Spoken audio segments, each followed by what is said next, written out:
Thank you, Mr. Speaker. I rise to address the issue regarding the question of privilege from the member of Mount Royal.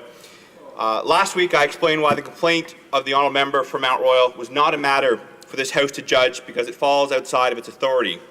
I'm not going to go through my entire submission again. I believe it speaks for itself. I will briefly summarise. First, the resources used here to make these calls were not those of Parliament or the Government of Canada, but those of the Conservative Party. Moreover, the underlying goal of voter ID is an important activity, and those calls were within the bounds of typical political discourse.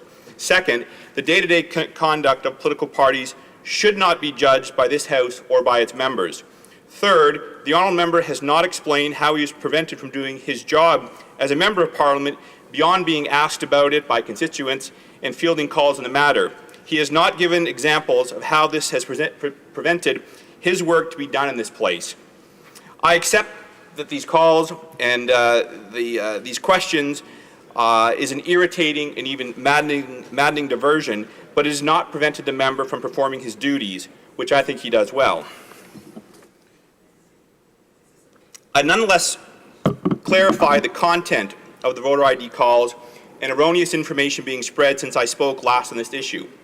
Mr. Speaker, the member from Mount Royal says that the Conservative Party of Canada conducted calls into his riding stating clearly that he had stepped down or was about to. This is false.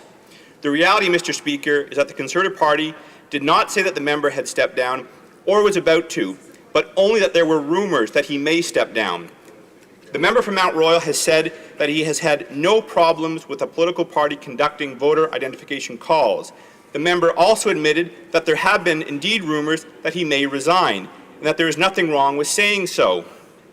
Mr. Speaker, in conducting voter identification, the Conservative Party used their traditional voter ID script with no mention of a by-election.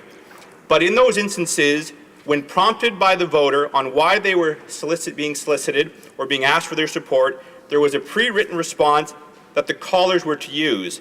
I'd like to read this prepared response into the record.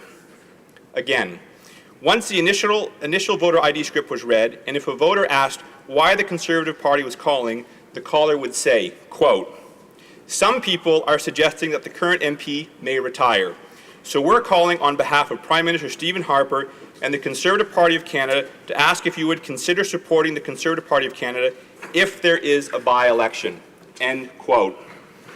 Yes, this might raise some questions for the honourable member, but as he stated, those questions have been floating around for the past 12 years.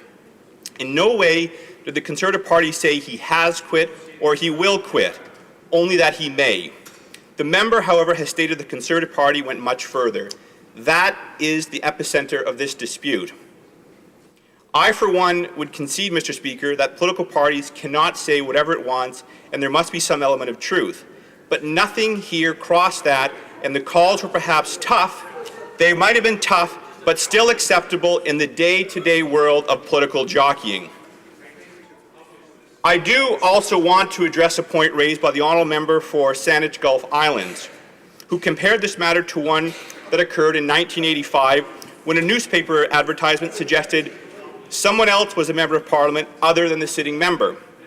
Yet, this is not comparable to the dispute before us today for a simple reason. The newspaper ad caused confusion by stating the seat in question was held by someone other than the person who held it. The matter before us, on the other hand, did not sow confusion by either claiming there was a different member of Parliament or that the current one had resigned or was about to, only that there were rumours that he may. This is fundamentally different.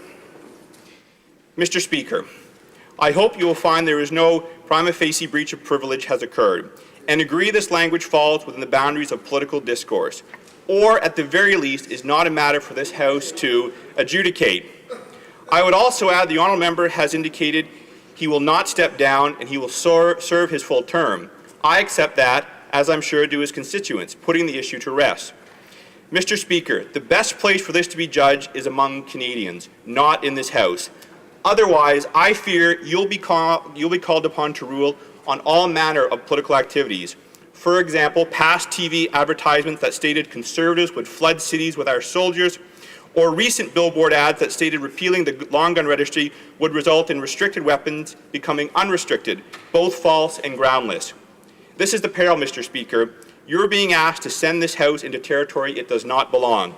I urge you to proceed with caution. Thank you.